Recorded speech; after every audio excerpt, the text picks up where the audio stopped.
Manoviharini.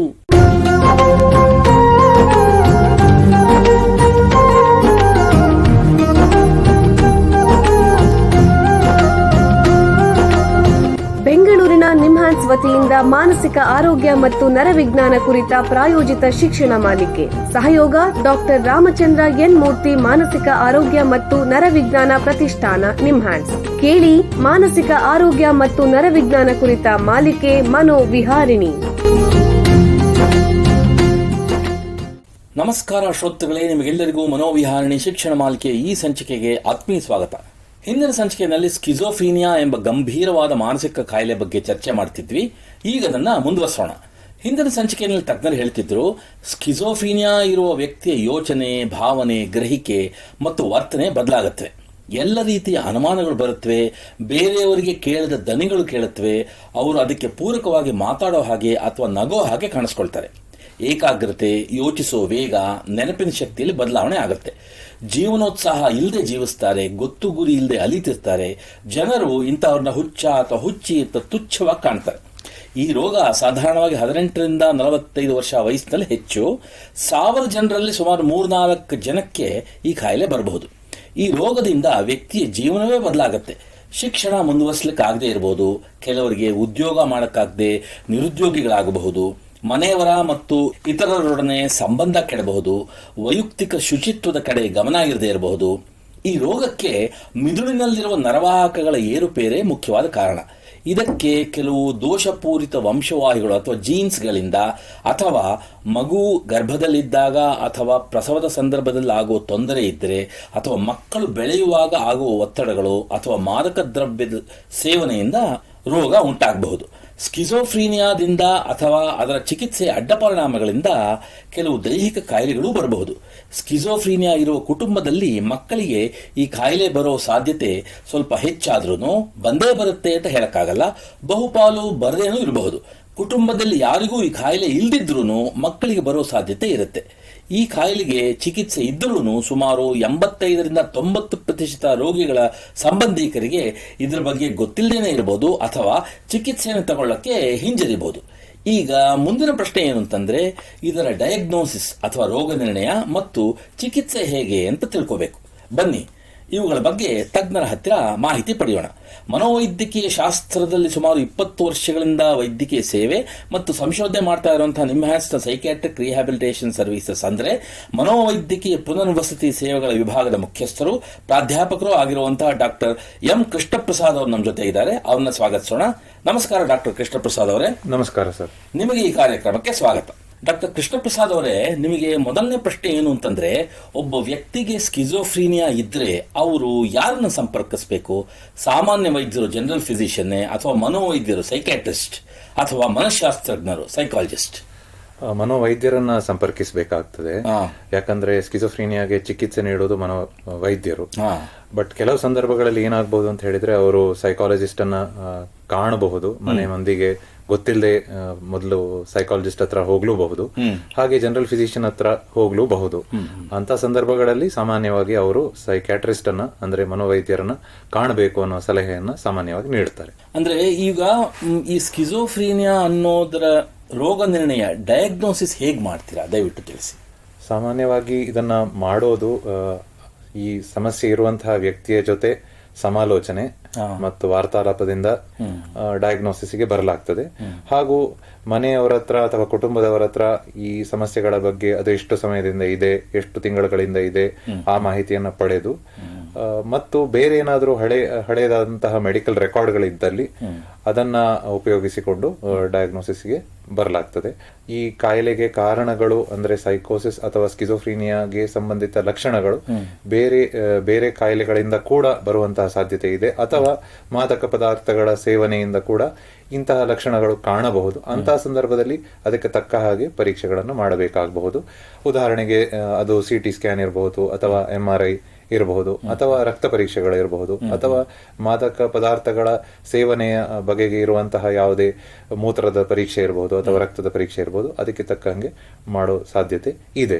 But ಸಾಮಾನ್ಯವಾಗಿ ಅದು ಮಾಡುವಂತಹ ಅಗತ್ಯ ಬೀಳುವುದಿಲ್ಲ. ಲಕ್ಷಣಗಳು ನಾವು ಟಿಪಿಕಲ್ ಅಂತ ನಾವು ನೋಡುವಂಥದ್ದು ಕಂಡು ಬಂದ್ರೆ ಈ ಪರೀಕ್ಷೆಗಳನ್ನ ಡಯಾಗ್ನೋಸಿಸ್ಗೆ ಸಂಬಂಧಪಟ್ಟ ಹಾಗೆ ನಾವು ಮಾಡುವಂತಹ ಅಗತ್ಯಗಳು ಇರುವುದಿಲ್ಲ. ಬಟ್ ಕೆಲವು ಸನ್ನಿವೇಶಗಳಲ್ಲಿ ಮಾಡುವಂತಹ ಅಗತ್ಯ ಬರಲೂಬಹುದು. ಅಂದ್ರೆ ಇವಾಗ ಒಬ್ಬ ವ್ಯಕ್ತಿಗೆ ಸ್ಕಿಜೋಫ್ರೀನಿಯಾ ಆಗಿದೆ ಅಂತ ಖಚಿತವಾದ ಮೇಲೆ ಅದಕ್ಕೆ ಮುಖ್ಯವಾದ ಚಿಕಿತ್ಸೆಗಳು ಯಾವ್ಯಾವ್ದಿದೆ? ಸ್ಕಿಜೋಫ್ರೀನಿಯಾ ಅಥವಾ ಸೈಕೋಸಿಸ್ ಅನ್ನೋ ಸಮಸ್ಯೆಗೆ ಮುಖ್ಯವಾದ ಚಿಕಿತ್ಸೆ ಅಂತ ಹೇಳಿದ್ರೆ ಔಷಧಿ. ನಾವು ಫಾರ್ಮಕೊಲಾಜಿಕಲ್ ಟ್ರೀಟ್ಮೆಂಟ್ ಅಂತ ಹೇಳ್ತೇವೆ, ಮೆಡಿಕೇಶನ್ಸ್ ಅಂತ ಹೇಳ್ತೇವೆ. ಈ ಕಾಯಿಲೆಯನ್ನ ಕಡಿಮೆ ಮಾಡುವುದಕ್ಕೆ ಅಥವಾ ಸರಿಪಡಿಸೋದಕ್ಕೆ ಇರುವಂತಹ ಮುಖ್ಯ ಮಾರ್ಗ ಔಷಧಿಗಳು ಅಥವಾ ಮಾತ್ರೆಗಳು. ಸಾಮಾನ್ಯವಾಗಿ ಮಾತ್ರೆಗಳನ್ನ ನೀಡುತ್ತೇವೆ. ಅದಲ್ಲದೆ ಕೆಲವು ಸಂದರ್ಭದಲ್ಲಿ ಇಂಜೆಕ್ಷನ್ಗಳನ್ನ ಕೂಡ ನೀಡುವಂತಹ ಸಾಧ್ಯತೆ ಇದೆ. ಹಾಗೆ ಹೇಳಿದ ಮಾತ್ರಕ್ಕೆ ಬೇರೆ ಚಿಕಿತ್ಸೆಗಳು ಅಥವಾ ಬೇರೆ ಟ್ರೀಟ್ಮೆಂಟಿನ ಪಾತ್ರ ಇಲ್ಲ ಅಂತಲ್ಲ, ಅದು ಕೂಡ ಅಗತ್ಯ. But main stay of treatment ಅಂದ್ರೆ ಮುಖ್ಯವಾದಂತಹ ಚಿಕಿತ್ಸೆ ಔಷಧಿ. ಬಹಳ ಉಪಯುಕ್ತ ಮಾಹಿತಿ ನೀಡಿದ್ದೀರಾ. ಈಗ ಒಂದು ಸಣ್ಣ ವಿರಾಮ ತಗೊಳ್ಳೋಣ. ನಂತರ ಸ್ಕಿಜೋಫ್ರೀನಿಯಾದ ಡಯಾಗ್ನೋಸಿಸ್ ಅಥವಾ ರೋಗ ನಿರ್ಣಯ ಮತ್ತು ಚಿಕಿತ್ಸೆ ಬಗ್ಗೆ ಹೆಚ್ಚಿನ ಚರ್ಚೆಯನ್ನು ಮುಂದುವರಿಸೋಣ. ಬೆಂಗಳೂರಿನ ನಿಮ್ಹಾನ್ಸ್ ಮಾನಸಿಕ ಆರೋಗ್ಯ ಮತ್ತು ನರವಿಜ್ಞಾನ ಕ್ಷೇತ್ರದಲ್ಲಿ ಹೆಸರುವಾಸಿ. ಶ್ರೇಷ್ಠ ಮಟ್ಟದ ಔಷಧೋಪಚಾರ, ಸಂಶೋಧನೆ ಮತ್ತು ತರಬೇತಿ ಇವೇ ನಿಮ್ಹಾನ್ಸ್ನ ಪ್ರಮುಖ ಧ್ಯೇಯಗಳು. ದೇಶದ ವಿವಿಧ ಭಾಗಗಳಿಂದ ಬರುವ ಲಕ್ಷಾಂತರ ಜನರಿಗೆ ಚಿಕಿತ್ಸೆ ನೀಡುವ ನಿಮ್ಹಾನ್ಸ್ಗೆ ರಾಷ್ಟ್ರೀಯ ಪ್ರಾಮುಖ್ಯತಾ ಸಂಸ್ಥೆ ಎಂಬ ಗೌರವ.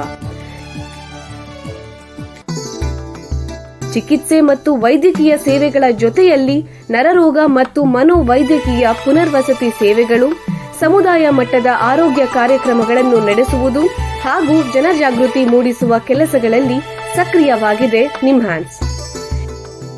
ಈ ನಿಟ್ಟಿನಲ್ಲಿ ಆಕಾಶವಾಣಿಯ ಶ್ರೋತೃಗಳಿಗೆ ನರಮಂಡಲ ಮತ್ತು ಮಾನಸಿಕ ಆರೋಗ್ಯದ ಬಗ್ಗೆ ಉಪಯುಕ್ತ ಮಾಹಿತಿ ನೀಡುವುದೇ ಡಾಕ್ಟರ್ ರಾಮಚಂದ್ರ ಎನ್ ಮೂರ್ತಿ ಮಾನಸಿಕ ಆರೋಗ್ಯ ಮತ್ತು ನರವಿಜ್ಞಾನ ಪ್ರತಿಷ್ಠಾನ ನಿಮ್ಹಾನ್ಸ್ನ ಸಹಯೋಗದೊಂದಿಗೆ ಮೂಡಿಬರುತ್ತಿರುವ ಈ ಮನೋವಿಹಾರಿಣಿ ಶಿಕ್ಷಣ ಮಾಲಿಕೆಯ ಮೂಲ ಉದ್ದೇಶ. ವಿರಾಮದ ನಂತರ ಮನೋವಿಹಾರಣಿಯ ಈ ಸಂಚಿಕೆಗೆ ನಿಮಗೆಲ್ಲರಿಗೂ ಮತ್ತೊಮ್ಮೆ ಸ್ವಾಗತ.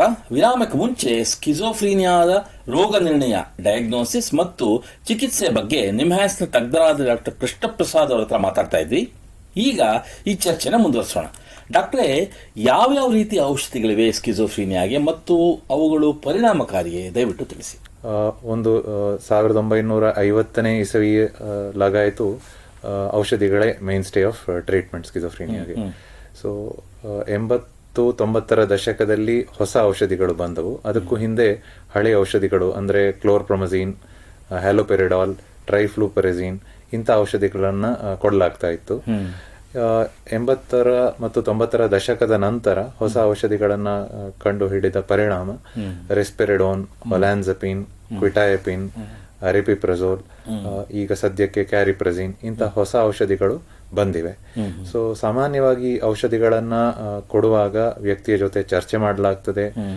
ಆತನ ದೈಹಿಕ ಸಮಸ್ಯೆಗಳನ್ನ ಅರಿತುಕೊಂಡು ಮತ್ತು ಕುಟುಂಬದವರ ಹತ್ರ ಮಾತಾಡಿದ ನಂತರ ಔಷಧಿಯನ್ನ ನಿರ್ಧಾರ ಮಾಡ್ಲಿಕ್ಕೆ ಪ್ರಯತ್ನ ಪಡ್ತಾರೆ ಡಾಕ್ಟರ್ಗಳು.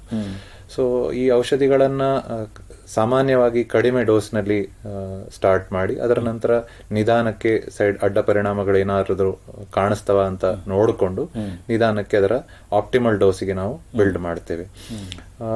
ಒಂದು ಔಷಧಿಯ ಟ್ರಯಲ್ ಅಂತ ಏನ್ ಹೇಳ್ತೇವೆ ಅದನ್ನ ಸಾಮಾನ್ಯವಾಗಿ 4ರಿಂದ 8 ವಾರಗಳ ತನಕ ನೀಡಿ ಆ ಔಷಧಿಯಿಂದ ಪರಿಣಾಮ ಬರ್ತದೋ ಇಲ್ವೋ ಅನ್ನೋದನ್ನ ಪರೀಕ್ಷಿಸಲಾಗ್ತದೆ.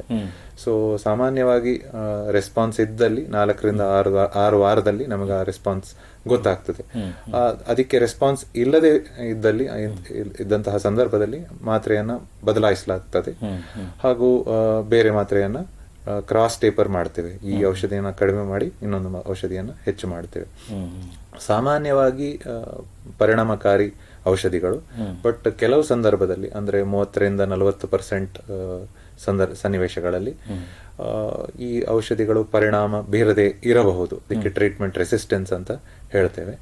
ಆ ಟ್ರೀಟ್ಮೆಂಟ್ ರೆಸಿಸ್ಟೆನ್ಸ್ ಬಂದ ಸಂದರ್ಭದಲ್ಲಿ ಸಾಮಾನ್ಯವಾಗಿ ನಾವು ಉಪಯೋಗಿಸುವಂತಹ ಔಷಧಿ ಕ್ಲೋಜಪಿನ್ ಅಂತ ಹೇಳ್ತೇವೆ.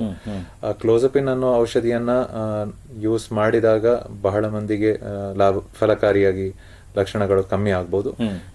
ಕೆಲವು ಕೇಸಸ್ಗಳಲ್ಲಿ ನಾವು ನೋಡಲೂಬಹುದು ಕ್ಲೋಸಪಿನ್ ಕೂಡ ಪ್ರಭಾವಿಯಾಗಿ ಇಲ್ಲದೆ ಇರಬಹುದು. ಅಂತ ಸಂದರ್ಭಗಳಲ್ಲಿ ಕ್ಲೋಸಪಿನಿಗೆ ಬೇರೆ ಔಷಧಿಗಳನ್ನ ಸೇರಿಸಿ ಪ್ರಯತ್ನ ಕೂಡ ಮಾಡಲೂಬಹುದು.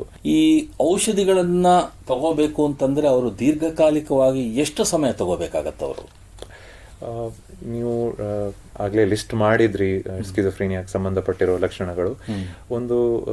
ಒಂದು ಲಕ್ಷಣ ಏನ್ ಕಾಣಬಹುದು ಅಂತ ಹೇಳಿದ್ರೆ, ವ್ಯಕ್ತಿಗಳಿಗೆ ತನಗೆ ಕಾಯಿಲೆ ಇದೆ ಅನ್ನುವಂತಹ ಅರಿವು ಇಲ್ಲದೆ ಇರಬಹುದು. ಸೊ ಅರಿವು ಇಲ್ಲದೆ ಇರುವಂತಹ ಸಾಧ್ಯತೆ ಕೂಡ ಇದೆ, ಅಥವಾ ಅರಿವಿನ ಪ್ರಮಾಣ ಬೇರೆ ಬೇರೆ ವ್ಯಕ್ತಿಗಳಲ್ಲಿ ಬೇರೆ ಬೇರೆ ಮಟ್ಟಕ್ಕೆ ಇರುವಂತಹ ಸಾಧ್ಯತೆ ಕೂಡ ಇದೆ. ಹಾಗಿದ್ದಾಗ ತನಗೆ ಔಷಧಿ ತಗೊಳ್ಬೇಕು ಅನ್ನುವಂತಹ ಅರಿವು ಕೂಡ ಇಲ್ಲದೆ ಇರಬಹುದು.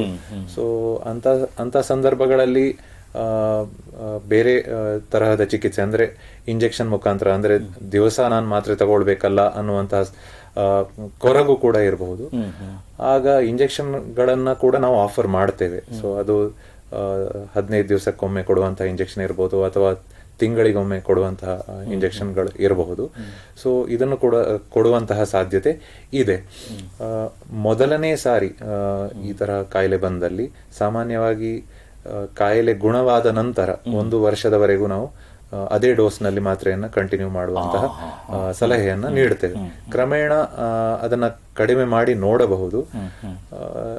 ಆಲ್ಮೋಸ್ಟ್ ಒಂದು ಅರ್ಧಕ್ಕರ್ಧ ಮಂದಿಗೆ 2 ವರ್ಷದ ನಂತರ ಮಾತ್ರೆ ನಿಲ್ಲಿಸಿದ್ರೆ ಮತ್ತೆ ಕಾಯಿಲೆ ಮರುಕಳಿಸಿ ಬರುವಂತಹ ಸಾಧ್ಯತೆ ಇದೆ. ಕೆಲವರಲ್ಲಿ ಪುನಃ ಬರದೇ ಇರಬಹುದು, ಕೆಲವರಲ್ಲಿ ಮತ್ತೆ ಮತ್ತೆ ಉಲ್ಬಣಿಸುವಂತಹ ಸಾಧ್ಯತೆ ಕೂಡ ಇದೆ.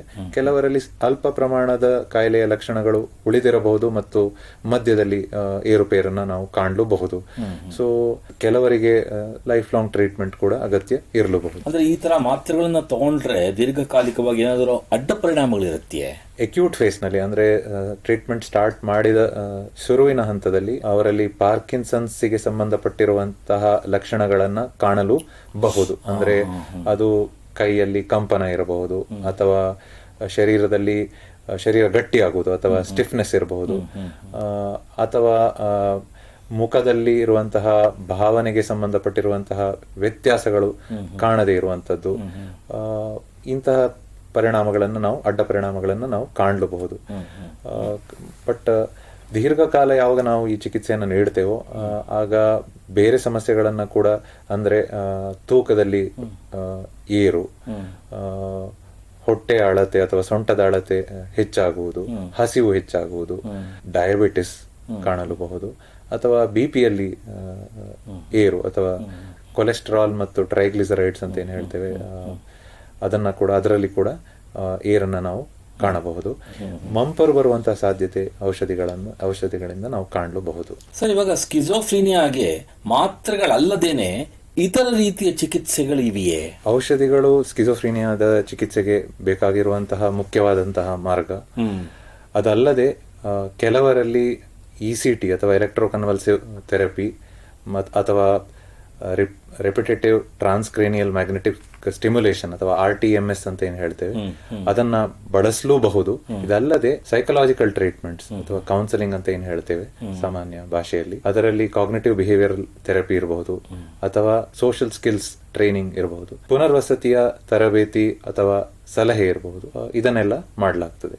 ಬಹಳ ಉಪಯುಕ್ತ ಮಾಹಿತಿ ನೀಡಿದಿರಾ. ನೋಡಿ, ನಿಮ್ಮ ಹತ್ರ ಮಾತಾಡ್ತಾ ಕಾಲ ಕಳೆದಿದ್ದೇ ಗೊತ್ತಾಗ್ಲಿಲ್ಲ. ಇಲ್ಲಿಗೆ ಸಂಚಿಕೆ ಮುಗಿಸುವಂತ ಸಮಯ ಆಗ್ತಾ ಇದೆ. ಡಾಕ್ಟರ್ ಕೃಷ್ಣ ಪ್ರಸಾದ್ ಅವರೇ, ಎಲ್ಲ ಕೇಳುಗರಿಗೆ ಸ್ಕಿಜೋಫ್ರೀನಿಯಾದ ರೋಗ ನಿರ್ಣಯ ಮತ್ತು ಚಿಕಿತ್ಸೆ ಬಗ್ಗೆ ಉಪಯುಕ್ತ ಮಾಹಿತಿ ನೀಡಿದಿರಾ.